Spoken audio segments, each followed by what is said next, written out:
Greetings, fellow humans. Katrina here.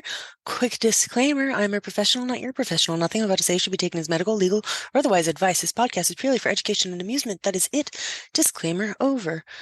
So I thought I'd talk today a bit about what I don't know about boundary struggles. So not just boundaries and what they are and how to set them, but identifying when you might be struggling with a boundary. So here we go. Oh, and I will be reading today, but it will be my words. I wrote this the other day. So sometimes saying no can be the most difficult thing a person does. And other times, no is a complete sentence. I think of boundaries like a colander, except with a bunch of flexible holes. The holes can expand and let people in, or they can contract and close people out. Healthy boundaries are actually not rigid or inflexible. When we put up walls, rigid walls, and call it a strong boundary, sometimes we set ourselves up for a self-fulfilling prophecy, whatever that prophecy may be. So how do you know if you have problems setting or keeping boundaries? There's a few different things to look at, and today I'll go over a few.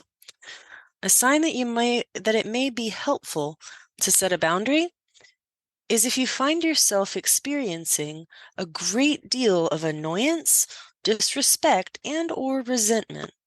That's on the emotional side. On the cognitive side, maybe you find yourself shoulding on others, such as, they shouldn't be asking, or they should know how much I've done already, things like that. A warning sign of a poor boundary is an overdeveloped sense of responsibility for others. Of course, we do have responsibilities in life, and parents especially, they're responsible for their children's well-being. What I mean is where the way other people think and feel is up to you. You might feel guilty and anxious pretty regularly and just not at peace because someone's always got a fire to extinguish. Perhaps there's even the thought, if I don't, no one will, which, depending on the context, may or may not be true. Just because something could be true doesn't mean it's going to come to fruition. As much as I wish I had a crystal ball, I don't. So feeling exhausted all the time may be familiar to many folks, but I don't mean like parent tired or work stress. I mean when you put all of your needs on the back burner to where all of your energy goes into others.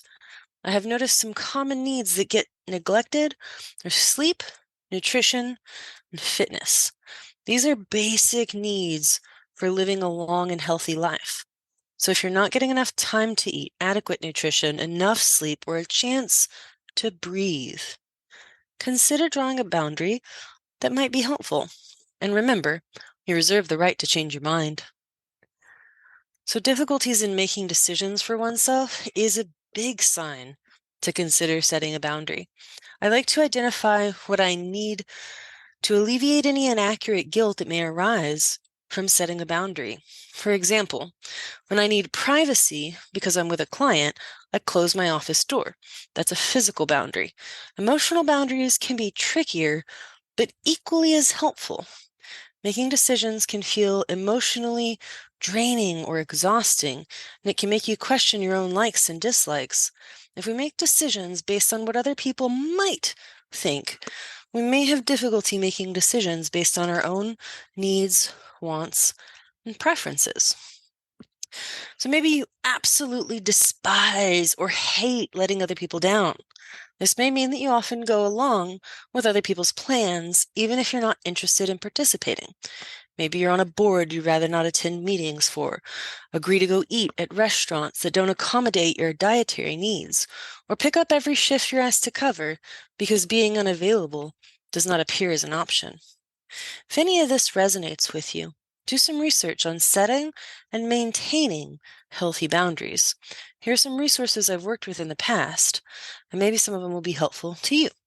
The first resource is called Boundaries: When to Say Yes and How to Say No and Take Control of Your Life. It's actually by Cloud and Townsend. Now, I will give a disclaimer to that particular text, and that is that they do have a religious background. And so in the text, they do sometimes quote scripture. I say if you're not religious, you can still benefit from that book. I'm not religious, and there are still some useful gems in there about emotional regulation and setting boundaries and things like that. So another one is Codependent No More by, I don't know how to say it, Beattie, Beattie, maybe? It was written in 1987. And that Codependent No More says how to stop controlling others and start caring for yourself. I do remember one snippet from that book when it's speaking about people who have loved ones with addiction, and it says the three C's. The three C's are you didn't cause it, you can't cure it, and you can't control it. So those are really helpful things to remember. That's a really good read too. And lastly, I will preface this by saying I haven't read the entire book, but maybe you have. And that's called Boundaries, Where You End and I Begin. And the author is Katherine. And that one was written in 1991.